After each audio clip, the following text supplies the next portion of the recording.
Ok, bueno, para la tarde de hoy nos toca hablar un poquito acerca de lo que es el ultrasonido Doppler venoso. Si bien es cierto, el mapeo venoso, la anatomía venosa es lo más importante acá, o sea, reconocer muy bien el panorama que nosotros vamos a estudiar nos garantiza un eco de calidad, un eco que va a estar bien complementado y sobre todo va a ser de gran herramienta para los flebólogos o en los cirujanos cardiovasculares que se van a encargar pues de realizar el adecuado tratamiento y seguimiento del paciente y su dolencia de la índole venosa. ¿Ok? Bueno, vamos entonces a iniciar este seminario o esta clase hablándoles un poco acerca de lo que sería el Doppler venoso y de todo su abordaje. Vamos a hablar acerca de las extremidades tanto superior como inferior, hablar un poco acerca de las técnicas que se utilizan para explorar el sistema venoso, las características ecográficas generales y las patologías más frecuentemente encontradas. Si bien es cierto, la clase de hoy es un poquito larga, pero traté de resumirlo lo más que se pudo, con tal de que ustedes se lleven toda la información que sea lo más importante y lo más relevante. Bueno, para especie de introducción es importante reconocer todas las ventajas que el Doppler venoso nos ofrece para el diagnóstico de la patología venosa. Lo primero es una rica información anatómica y fisiológica, ¿ok? Desde el punto de vista del Doppler nos brinda también todo lo que corresponde al análisis espectral del comportamiento venoso. Es de bajo costo, si bien es cierto, acá en Venezuela no todo es de bajo costo, hay veces que algunos suelen ser más relativos que otros, pero es importante reconocer que en comparación, ¿okay?, a otros estudios venográficos, diagnósticos, que tienen bastante importancia en el diagnóstico, en ese caso, el Doppler venoso está muy por debajo en cuanto a el nivel de costos, ¿ok? Es un ultrasonido no invasivo, como toda onda de ultrasonido no emite ningún daño, ni mucho menos algún protocolo de intervención en el paciente. Es bastante accesible. Cualquier persona profesional de la salud con capacitación en la cirugía cardiovascular o en el radiodiagnóstico o en la ecografía en sí va a tener las herramientas suficientes para poder realizarlo, claro, obviamente contando con la botonología y los fundamentos y los parámetros técnicos de un ecógrafo. Y es el gol estándar para el diagnóstico de trombosis venosa profunda e insuficiencia venosa, que vendría siendo de todas las patologías vasculares, una de las más frecuentes. Ok, entonces, ¿cuáles son las indicaciones del estudio? Bueno, primero para diagnosticar, o sea, confirmar nuestra presunción diagnóstica de trombosis venosa profunda o para excluirla, tanto profunda como superficial. Eso es importante reconocer. El Doppler nos ayuda tanto a precisar el sistema venoso profundo, si alguna patología, pero también el superficial, tanto el miembro superior como inferior. La insuficiencia venosa y las venas varicosas también forman parte del protocolo de estudio. El mapeo venoso ante los injertos de derivación, esto también es importante para el momento del cirujano cardiovascular, realizar una safenectomía y colocarla en un puerto de derivación adecuado para el drenaje normal del paciente, restituir su flujo venoso. Y para localización de las venas en el caso de difícil acceso venoso. Eso también puede pasar. Muchas veces son pacientes que tienen muy difícil abordaje, ya sea porque en sí tenga difícil acceso, ya sea porque tenga un importante edema, etcétera. El Doppler venoso es el principal a realizar. Hay que reconocer que hay diferencias, si bien es cierto, en el Doppler arterial les expliqué más o menos algunas de las cosas, pero acá en el Doppler venoso es importante reconocer que hay unas estructuras denominadas valvas o también denominadas válvulas, que las mismas están a nivel de la túnica íntima y de allí ocurre como una pequeña depresión que evita el retorno venoso. Es decir, que va el flujo venoso normal, ¿ok? Evita que exista paso retrógrado del mismo. Es decir, que cuando una de esas válvulas, y ya adelantándoles un poco acerca de la etiopatogenia, de la insuficiencia venosa, alguna de esas válvulas falla o comienza a ser incompetente, llega el momento en que ya no retiene todo el paso de sangre y pues toda la sangre pasa por efecto de la gravedad a regresarse nuevamente por donde vino. Entonces, eso es una de las principales indicaciones de la insuficiencia venosa. Aparte, también tenemos que la vena tiene importante cantidad de tejido conectivo, tiene también una túnica media, al igual que la arteria, ¿ok?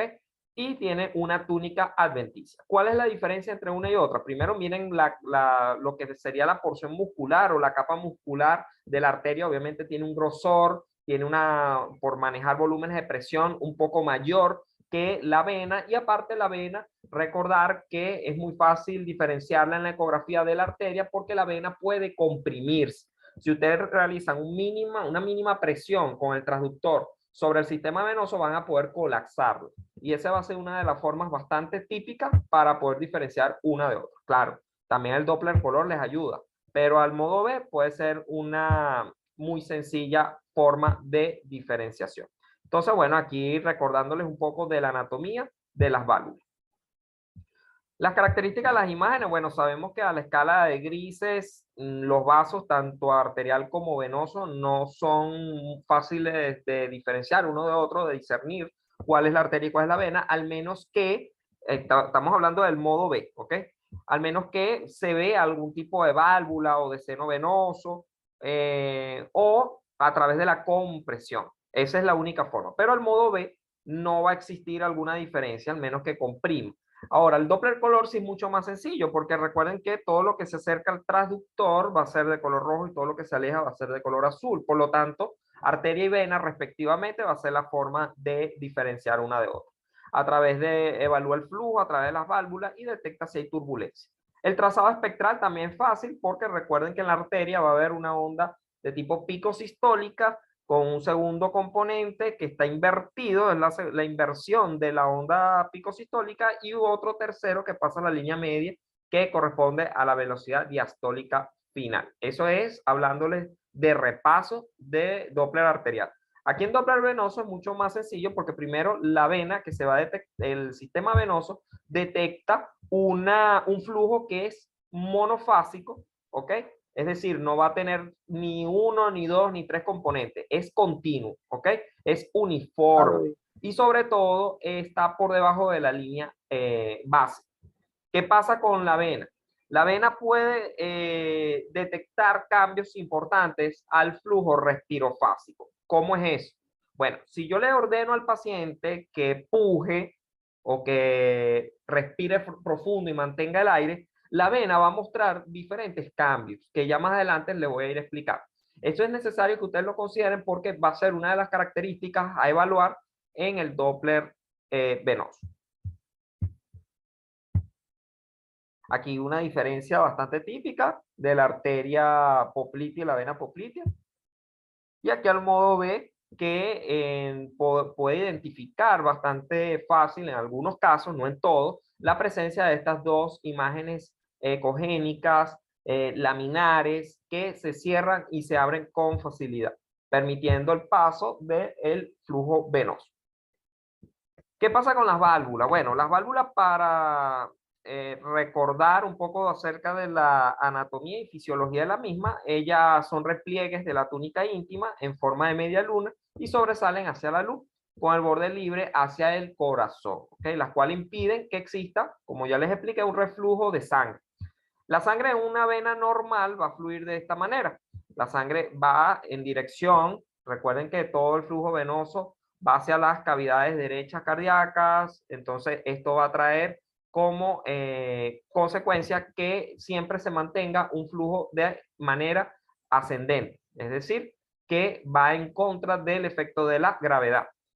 ¿Y qué pasa con eso? Bueno, las válvulas sanas, ¿qué van a hacer? Van a retener toda esa sangre que van directo hacia la cavidad derecha, en este caso la aurícula. Entonces hay que siempre tener muy presente que esta válvula debe siempre estar sana y debe mantener un cerrado bastante constante y adecuado. Cuando se pierde esa capacidad, ya sea por falta de elasticidad, ya sea por falta, o son aquellas mujeres pues que duran mucho tiempo o realizan jornadas laborales bastante prolongadas estando en bipedestación, esas válvulas van perdiendo su capacidad, sus propiedades para evitar ese reflujo y ocurre de manera secundaria todo lo que acá les explico. Miren acá cómo hay un flujo de reversa debido a que las válvulas están dañadas y por lo tanto se comienzan a producir varicosas, es decir, varices. Las famosas varices ocurren como mecanismo de compensación del mismo organismo para poder conseguir un adecuado paso de sangre a través de el sistema o el segmento que está dañado. Aquí tenemos ejemplos de las válvulas, cómo se observan. Mírenlas cómo tienen el borde libre abierto en dirección hacia el corazón y miren cómo acá lo debería cerrar. Dependiendo de la magnitud de la incompetencia, este flujo inverso dilatará las venas superficiales y las hará tortuosas y dilatadas. Eso es importante porque siempre vamos a ver que la vena va a estar de mayor calibre de lo normal y eso nos habla de que hay un fallo valvular. Aquí tenemos esta representación, se las traigo. Este es el músculo, este vendría siendo las venas del sistema profundo. Aquí tendríamos una vena perforante, se le denomina perforante o comunicante, sencillamente porque permite, valga la redundancia, un contacto entre el sistema profundo y el sistema superficial. Es normal conseguir venas perforantes. Todos nosotros tenemos venas perforantes a lo largo de todo el miembro inferior. Lo importante es que esas venas perforantes no midan por encima del diámetro normal, es decir, por encima de 0.2 milímetros. Cuando esto pasa de 0.2, ocurre algo que se denomina insuficiencia o lo que es una perforante patológica. Aquí, bueno, miren cómo acá pasa la sangre. Lo normal es que siempre circule de esta forma característica. Miren allá cómo abre la válvula, luego la válvula se cierra y continúa el flujo venoso. Aquí seguimos viendo, miren cómo se sigue distribuyendo de manera respetable todo lo que sería el flujo venoso. Cuando las venas perforantes son incompetentes, ¿qué pasa? La sangre va a fluir desde las venas profundas a las venas superficiales. Y ahí es donde comienza el problema, porque comienza el brote, ¿ok? De toda la dilatación tortuosa y, valga la redundancia, de aumento de calibre a nivel de las venas superficiales. Y por eso es que se observa mucho mayor hacia el sistema superficial. Ok, el retorno venoso, el flujo de sangre que regresa al corazón, ok. En condiciones normales, el retorno venoso es equivalente al gasto cardíaco. Eso ya ustedes manejan muy bien lo que serían los factores que favorecen el retorno venoso, entre ellos que hay una adecuada bomba muscular, que las válvulas venosas estén competentes y sobre todo que no exista ningún cambio a nivel de la respiración o del flujo respiratorio. Entonces, bueno, retorno venoso corresponderá siempre al gasto cardíaco. Por eso hay que siempre valorar cómo se encuentra el sistema cardiovascular y circulatorio de nuestro paciente.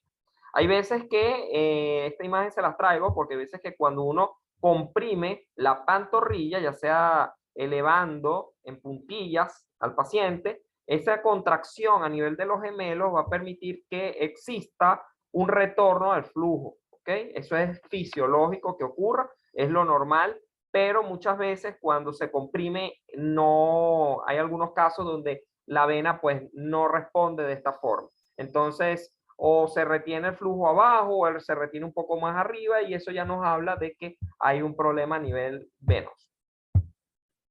Aquí, bueno, seguimos recordando lo que sería el adecuado sistema venoso y lo importante que es valorar el flujo respiratorio en el paciente. ¿Por qué? Porque muchas veces, por ejemplo, en la inspiración, y ustedes saben que el diafragma desciende, la caja torácica se expande, en la expiración el diafragma se contrae, asciende, mejor dicho, y en este caso disminuye todo el volumen de la capacidad máxima pulmonar. Entonces, ¿qué ocurre en estos cambios, en estos ciclos respiratorios? Pues que va a, digamos, repercutir de manera directa sobre el sistema venoso.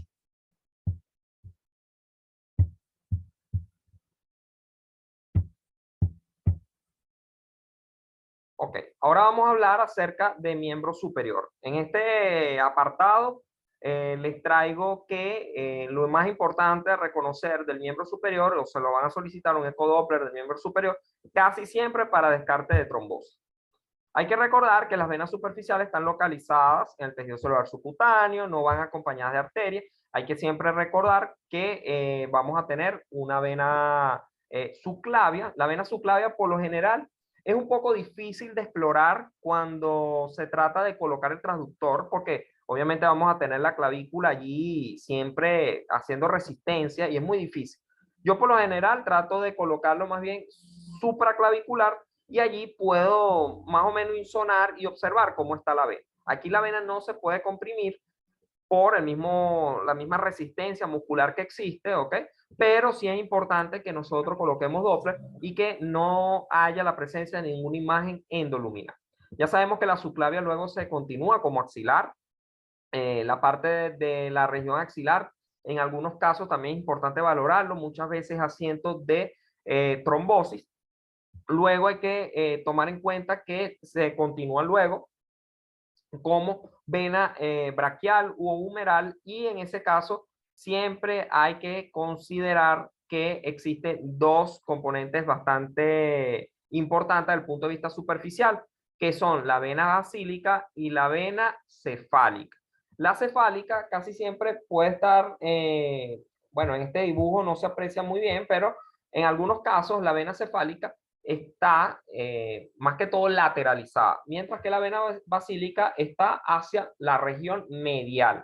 Siempre coloquen al brazo de su paciente en posición anatómica y puedan explorar todo lo que ustedes vean superficial en el sistema medial, ¿ok? Desde lo que sería la región braquial, el antebrazo, incluso hasta ya llegando a la muñeca y parte de la región lateral correspondería a la vena de tipo basílica. ¿Ok? Todo eso siempre está abarcando el territorio de la vena basílica. Mientras que la cefálica va a estar todo hacia la región lateral. Aquí, bueno, una representación de lo que les explico. Miren cómo la vena basílica, esta sí me gusta más, esta imagen, porque sí demuestra un poco más claro el componente. Y miren acá cómo va la vena basílica recorriendo toda la parte lateral. Y acá, hacia la parte medial, va la vena, perdón, esa sería la cefálica. Y hacia la parte medial conseguiríamos a la vena basílica hacia toda la región medial, uniéndose, miren, en este punto por la vena mediana del codo. Bueno, siempre hay que recordar que el nervio mediano también forma o juega un papel importante a ese nivel. Y miren acá cómo a partir de la vena subclavia se puede bastante fácil determinar el sistema superficial, en este caso la cefálica y la basílica a nivel lateral y medial respectivamente. Y bueno, aquí una muy buena gráfica que demuestra todo lo que sería la vena braquial. Recuerden que la braquial ya forma parte del sistema profundo. Aquí, bueno, tenemos también otro ejemplo acerca de cómo debo yo colocar el transductor. Miren acá cómo se observa claramente todo esto que ven acá, correspondería al húmero, y todo lo que está superficial sería la vena basílica. Miren acá cómo se observa bastante bien. Aquí está la cabeza humeral y miren cómo inmediatamente por encima, o mejor dicho, anterior a él, a la cabeza del húmero, se observa la vena basílica, siempre hacia las regiones mediales. Hay que recordar que la vena braquial, toda vena que acompaña al sistema profundo, en este caso la arteria braquial es acompañada por las venas braquiales, y estas venas braquiales siempre van a estar en número de 2, ¿ok? Siempre van a estar acompañando a su arteria. Y aquí la vena basílica. Miren acá, siempre hay que observar que no exista ningún componente endoluminal sugestivo de trombo, que no exista engrosamiento de sus paredes, que nos hable o nos sugiera la presencia de una tromboflebitis, que no haya presencia de alteraciones a la compresión con el transductor, es decir, que ustedes compriman esa vena y en vez de colapsar más bien se mantiene igual que una arteria. Eso es indicativo de igual manera de una trombosis venosa, en este caso superficial. Y bueno, aquí siempre recordar que hacia la parte superficial siempre van a estar la basílica y la cefálica. Entonces aquí miren este ejemplo, miren acá la subclavia, se continúa como axilar, luego inmediatamente emergen o mejor dicho, confluyen sobre ella lo que sería la cefálica en la parte lateral, y más abajo, miren acá, se observa la subescapular, inclusive aquí más abajo tenemos la basílica y la braquial continuándose luego en una importante confluencia para lo que sería la radial y la ulnar o cubital, ¿ok? Todo esto forma parte del sistema profundo. El sistema superficial más sencillo porque está compuesto sencillamente por lo que sería la cefálica y la basílica. Les hago mucho hincapié en esto porque es la base de todo Doppler venoso.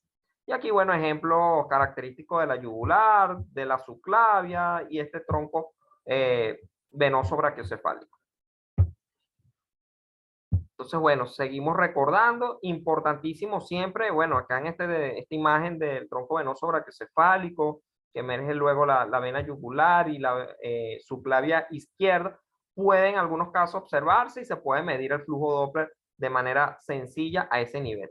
Tal cual como aquí se observa en color ovalado amarillo, ¿sí? Esto correspondería a la forma en la cual ustedes van a colocar el transductor y en algunos casos se puede ver así. No siempre, esto es más que todo de librito, de representación gráfica, pero es a veces un poco complicado observarlo de esa manera. Si coloco el transductor, miren, hacia lo que es el corte de la vena axilar propiamente dicha, allí inmediatamente vamos a observar esta imagen que acá vemos, la vena axilar, acompañando pues a lo que sería la arteria, siempre a su homólogo, ¿ok? Siempre se comprime, miren que a la compresión la arteria se mantiene intacta, mientras que la vena disminuye de manera importante su lumen. Entonces, si aquí estaba grande, miren acá cómo queda pequeña y esto es posterior a la compresión con el transductor. Seguimos bajando y miren acá cómo observamos a la vena braquial. Recuerden siempre que estamos en sistema profundo y siempre hay que recordar que la vena braquial va a estar acompañando a la arteria y en este caso son dos. Y acá ya finalizando, miren acá, de igual manera vemos la arteria, en este caso la cubital, y a su lado, miren cómo están de igual manera las venas cubital o la vena ulnar, que es el número de 2. Estamos en sistema profundo, aquí no hemos tocado basílica y cefálica todavía. Y de igual manera aquí se puede apreciar bastante claro, acá mejor dicho, lo que sería la arteria radial acompañada de sus dos venas radiales alrededor. Siempre importante, muchas veces son ellas la causa del dolor o del edema en esclavina o de la trombosis del miembro superior importante del paciente. Entonces, en ese caso de trombosis, siempre hay que buscarlo a nivel de estas venas. Por muy pequeñitas que aparezcan, por muy sutiles, que uno crea que allí no va a haber nada, probablemente es allí donde está el problema. Entonces, siempre aborden completamente al paciente y estudien siempre todos los componentes, realizando cortes milimétricos. Casi siempre yo utilizo 5 milímetros por cada uno, ¿ok? Voy comprimiendo cada 5 milímetros, comprimo, 5 milímetros más, comprimo, 5 milímetros, comprimo, así hasta que llego al final del sistema venoso. Muchas veces la yugular también se puede estudiar, si ustedes desean, valórenla también, porque pueden llevarse también sorpresas. Ok, ahora vamos a hablar acerca del miembro inferior. El miembro inferior es un poco más, del punto de vista de anatomía, contiene algunas otras cosas. De igual manera se divide estos sistemas en epifacial y subfacial. Ustedes pueden denominarlo superficial y profundo respectivamente. Es bastante válido.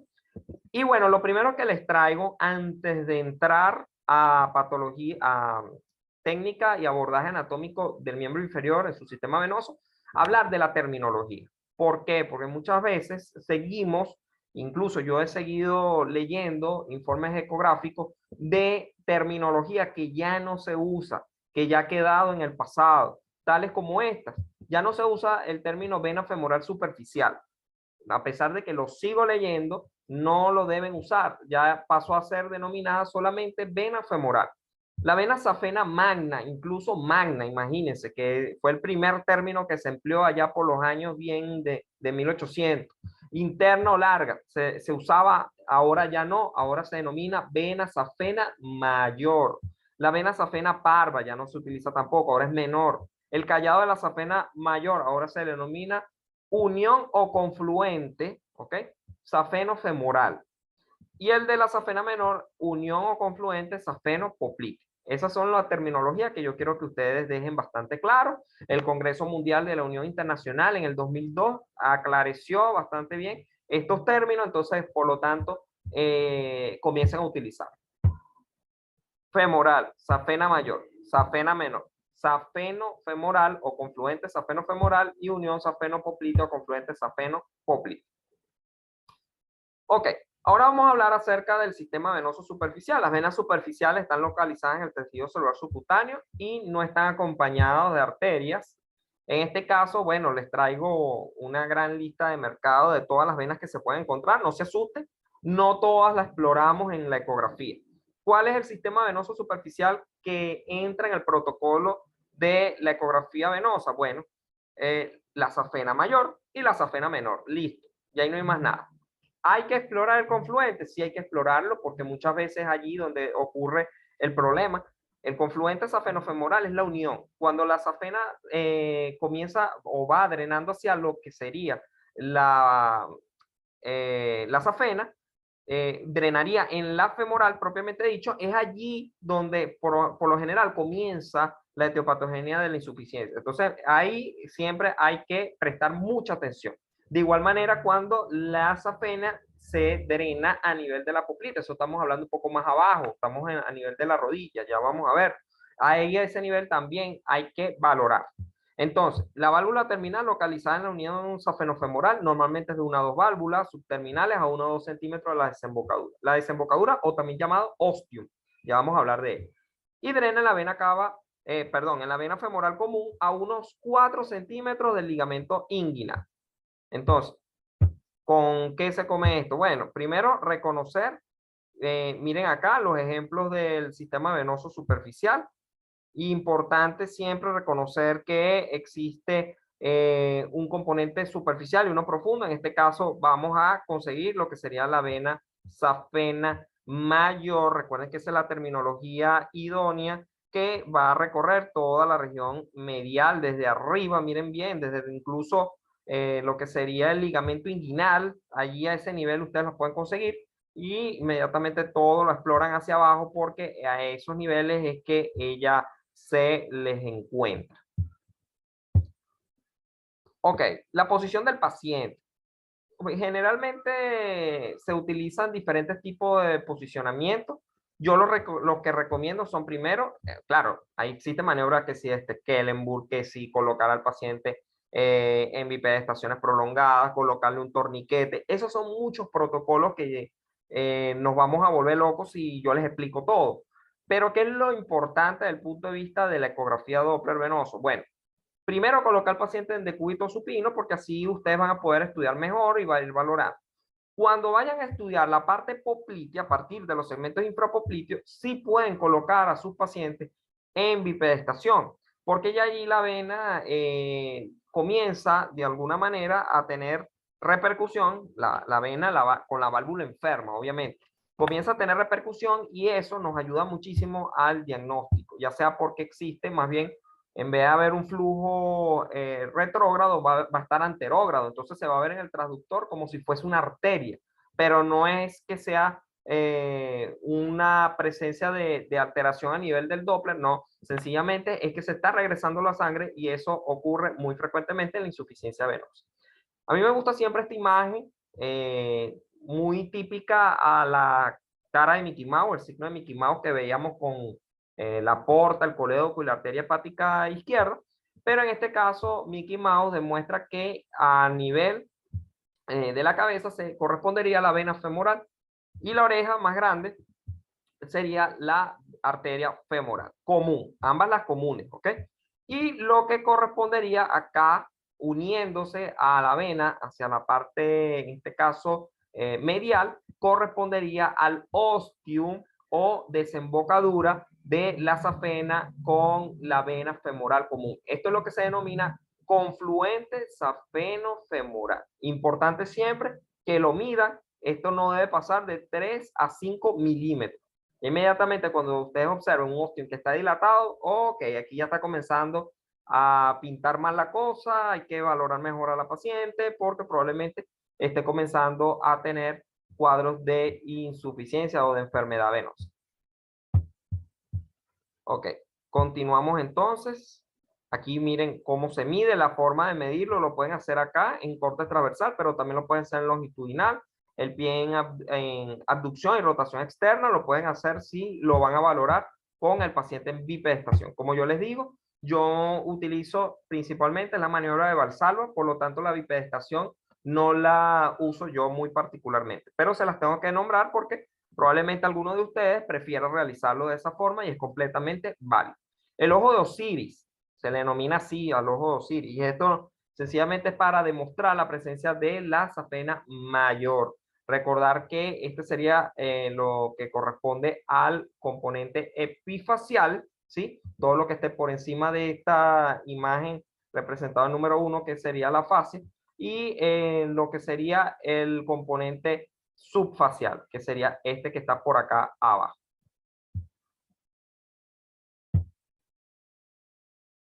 Importante siempre, en algunos casos, observar también el ángulo gastrocnemio tibial.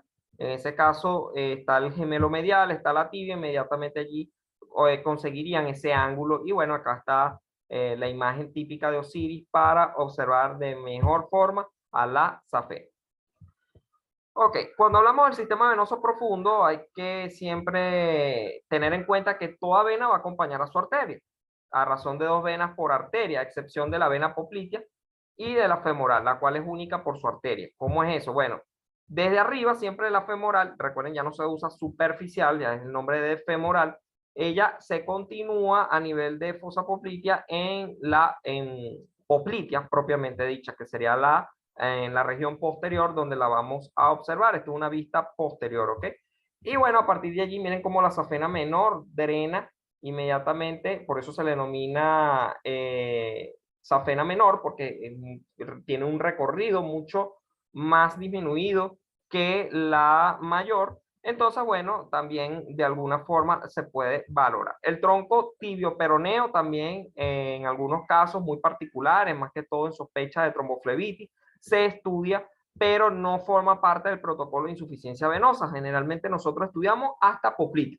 Ya, a partir de allí, yo sé que se continúa como el tronco tibio peroneo, pero no es necesario seguir abordando, vuelvo y les repito, al menos que sea un Doppler venoso más localizado. Y bueno, aquí la safena mayor, mírenla como prácticamente pasa por todo el borde medial, teniendo un recorrido muchísimo más extenso. Entonces, bueno, esto para tener en cuenta un poco acerca de la anatomía. Aquí lo que sería el hueco popliteo, la fosa poplitea y todas las relaciones que no les explicaré por términos del seminario y de fundamentos ecográficos, que es lo que nos interesa, pero es importante que siempre lo repasen y lo tengan en consideración. La técnica ecográfica del miembro inferior, el sistema profundo, es igual o muy similar a la de cuando se explora el sistema arterial. La exploración exitosa reside en la adecuada colocación del paciente y que ustedes estén cómodos. Si ustedes hay presencia de incomodidad, pues ahí ustedes probablemente vayan a cometer errores. Entonces traten de estar bien sentados, bien posicionados, con un traductor adecuado y con el tiempo suficiente. No vayan a sacar un Doppler venoso apurado porque no va a funcionar. Entonces, primer abordaje va a ser a nivel de la región inguinal, donde está esa unión del muslo con el tronco como tal, y allí siempre hay que comprimir. Recuerden que siempre la arteria se va a mantener mientras que la vena debe desaparecer porque se colapsa. Siguiente abordaje sería un poco más abajo. Allí deberíamos estudiar lo que sería la vena femoral. Recuerden que ya no se usa el término de femoral superficial y siempre también se debe comprimir. Esto con la finalidad de evitar que no exista ningún trombo Recuerden que la triada, para yo decir que hay trombosis, es que primero exista o una imagen endoluminal o que haya ausencia de la captación al flujo Doppler o que exista limitación a la compresión. Esta última es la más importante y es la más sensible y específica de trombosis, que no colapsa la vena. Seguimos bajando aquí a nivel de la fosa poplitea, conseguimos a la vena, en este caso se invierte la relación arteria-vena, la vena pasa a estar más bien por encima y en este caso se comprime y de igual manera debe colapsar. En algunos casos, tales como ya les mencioné, hay cuadros en donde, bueno, aquí el doctor Ronnie me dice que lo último no se escuchó bien. Doctor Ronnie, si me puede especificar en qué parte no escuchó, yo lo repito sin ningún inconveniente. Y bueno, acá prácticamente lo que les menciono es que es muy práctico también estudiar el tercio distal de la pierna porque hay muchas veces ocurre también asientos, pero no forma parte del protocolo. Sin embargo, en algunos casos hay algunos autores que defienden todavía la idea de que se explore. Ahora, las venas perforantes. Cuando hablamos de venas perforantes, ¿a qué nos referimos? Bueno, recuerden que son normales, son fisiológicas conseguirlas. Comunica el sistema superficial con el profundo. La incompetencia de las perforantes son las que dan lugar nada más y nada menos que a las varices. Entonces, si yo aquí tengo, por ejemplo, la fascia, ¿okay? Que siempre va a dividir el sistema superficial, que es este, del sistema profundo, que vendría siendo este, ¿ok? Estas venas perforantes no deben estar dilatadas. Cuando hay una incompetencia y pasa sangre venosa del sistema profundo al sistema superficial, ya esas venas comienzan a dilatarse y traen consigo problemas de dilataciones varicosas. Ok, hay nombres, se les pueden colocar nombres. Existe Hunter, así como existe también Dot. Ambas son nombres comunes, ustedes lo pueden llamar así. Yo prefiero denominarlas por el sitio anatómico. Entonces, de igual manera se los traigo por si llegan a ver alguna que está patológica, la pueden mencionar. Esta es la base de todo. Si bien es cierto, no, yo ni siquiera yo me aprendí esto el primer día que lo vi, pero es importante que ustedes reconozcan siempre la topografía. ¿Por qué? Porque si nosotros tenemos esto, entonces va a ser mucho más fácil que nosotros podamos abordarlo y podamos precisarlo al momento del estudio. Entonces, cuando veamos siempre una perforante, debemos ubicar topográficamente dónde está ubicado. Si está paratibial, si está poplitea, si está a nivel del canal femoral, etc. Esto es solamente para que lo tengan como referencia y se lo traigan siempre con ustedes en el caso de que exista en algún momento algún olvido que puede pasar o tengan siempre a la mano ese patrón para que exista siempre una adecuada diagnóstico. Ok, el flujo multidireccional, esto nos habla principalmente de la perforante. Un diámetro superior a 3 milímetros o lo que es lo mismo 0.3 centímetros, ya nos habla inmediatamente de que la perforante está insuficiente. Y ahí ya le estoy respondiendo la pregunta del doctor William que comentó que cuál sería la medida límite de las venas perforantes. Bueno, hasta 0.2, ¿ok? Centímetros. O lo que es lo mismo 2 milímetros. Una perforante por encima de ese valor ya estaría hablando de patología. Ok, continuamos entonces. Aquí observamos claramente una perforante, en este caso una yuxta tibial, que demostró una perforante a 17 centímetros de lo que sería lo que sería parte del sistema venoso superficial, y esto fue una perforante patológica, ¿ok? Inmediatamente, porque ya imagínense, si está por encima de 17 centímetros, ya esto es bastante importante.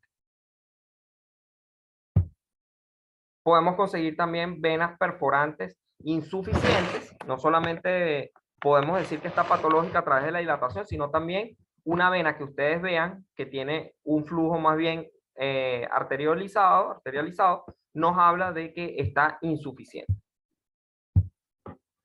Aquí parte de perforante a 25 centímetros. Ok, ahora vamos a hablar acerca de los perforantes de reentrada. Ya me quedan pocos minutos para terminar esta primera sesión. Les recomiendo ingresar bajo el mismo link y la misma clave a esta misma sesión, a esta misma reunión, para dar continuidad a la clase de Doppler venoso.